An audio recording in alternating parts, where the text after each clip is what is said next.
على حسب ما مرني ومن تجارب الأولين، على حسب ما مرني ومن تجارب الأولين، وجهة نظر ويجوز فيها الاتفاق والانقسام. اترك مسافة كافية بينك وبين الآخرين. بعض البشر ودك حدود المعرفة معهم سلام، واصمت ولا تحرص على كثر الكلام. الصمت زين، اللي سكوته ساتره يمكن يعريه الكلام. وإذا تكلمت احذر تكون أكثر المتكلمين. السالفة لطولت يضعف معاها الاهتمام. وامزح، ومزح بلسانه خير من مزح اليدين. مزح الرجال العاقلة على حدود الاحترام.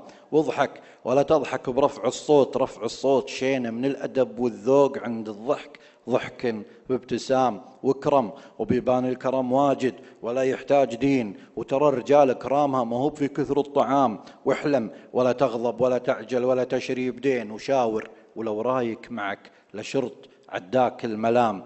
واللي شريت بدين لا تبطي على المتجملين. كل حلاله غالي عنده لو انه ما يسام. ولجاك مديونك معه بعض الوفا وبعضه الحين. فاستد باللي جاك وش دراك لله الدوام.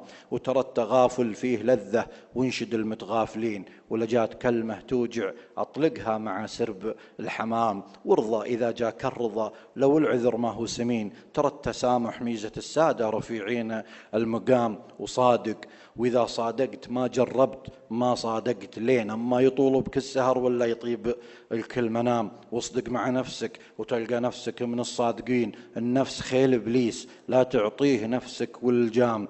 وإذا نصحت انصح خفا لا تفضحه في الحاضرين. ترى الرجال يقود هالين الحكي يقود الخطام.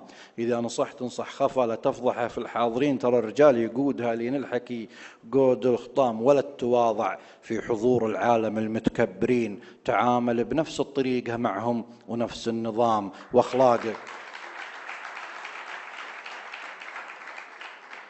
ولا تواضع في حضور العالم المتكبرين. تعامل بنفس الطريقة معهم ونفس النظام وأخلاقك وتواضعك. عامل بها المتواضعين. نصف الأدب مجاملة.